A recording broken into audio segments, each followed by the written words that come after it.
कल्पना करिए कि भूमध्य सागर यानी मेडिटेरेनियन सी गायब हो रहा है।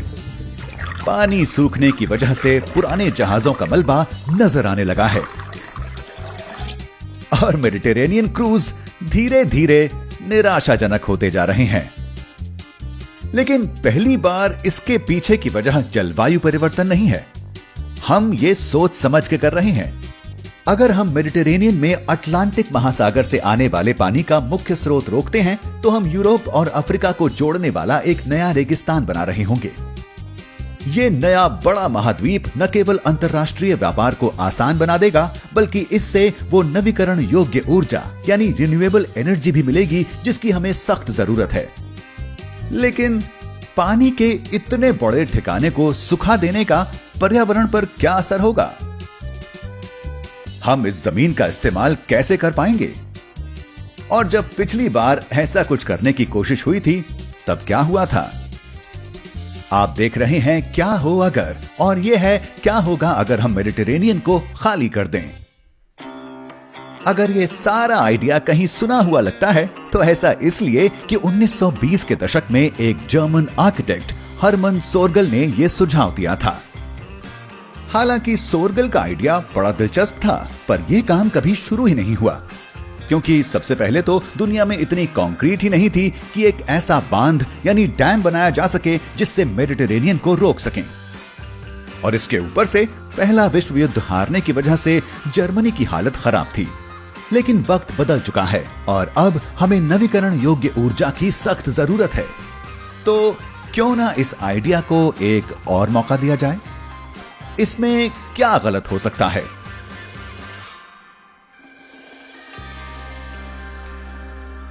पूरे मेडिटेरेनियन सागर को खाली करना कोई छोटा काम नहीं होने वाला।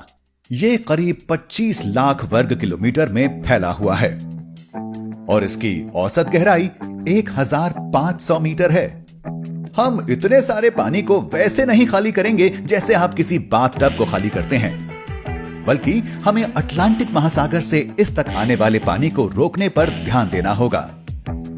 मेडिटेरेनियन का पानी इवेपोरेटिव है, यानी यहां नदियों से जितना पानी बहकर आता है उससे ज्यादा भाप बनकर उड़ जाता है। जिस पानी की मेडिटेरेनियन सागर को जरूरत होती है वो मुख्य रूप से अटलांटिक महासागर से स्ट्रेट ऑफ जिब्राल्टर के रास्ते आता है। यानी अगर हम ये बहाव रोक सकें तो थियरी के मुताबिक हम वक्त के साथ इस समुद्र को सुखा सकते हैं। अटलांटिक महासागर से आने वाले पानी को रोका जाए तो हर साल मेडिटेरेनियन सागर में 1.65 मीटर की गिरावट आएगी।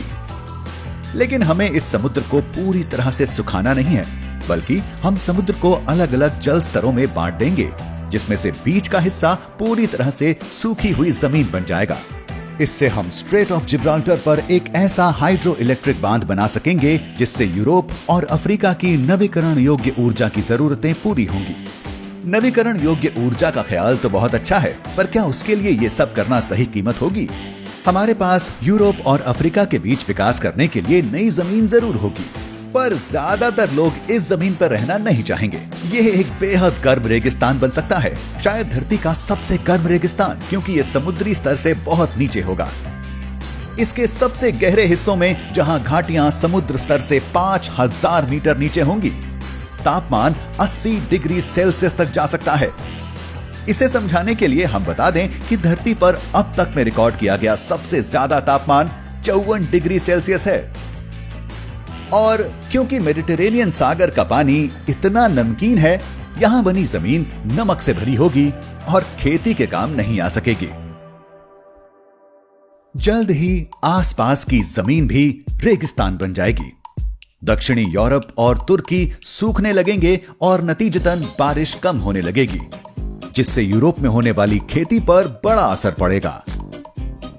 जो भी जानवर मेडिटेरेनियन के पास रह रहे होंगे, उन्हें जिंदा रहने और तट से दूर जाने के बीच फैसला करना होगा, क्योंकि बचा हुआ पानी बेहद नमकीन और बहुत कम गहरा होगा।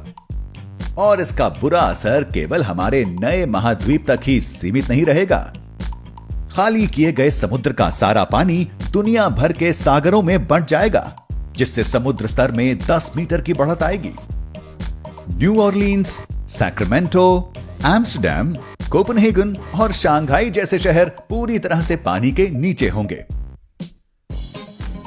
तो अगर आप इस सब के लिए जिम्मेदार नहीं बनना चाहते, मेडिटेरेनियन को उसके हाल पर छोड़ देने में ही भलाई है।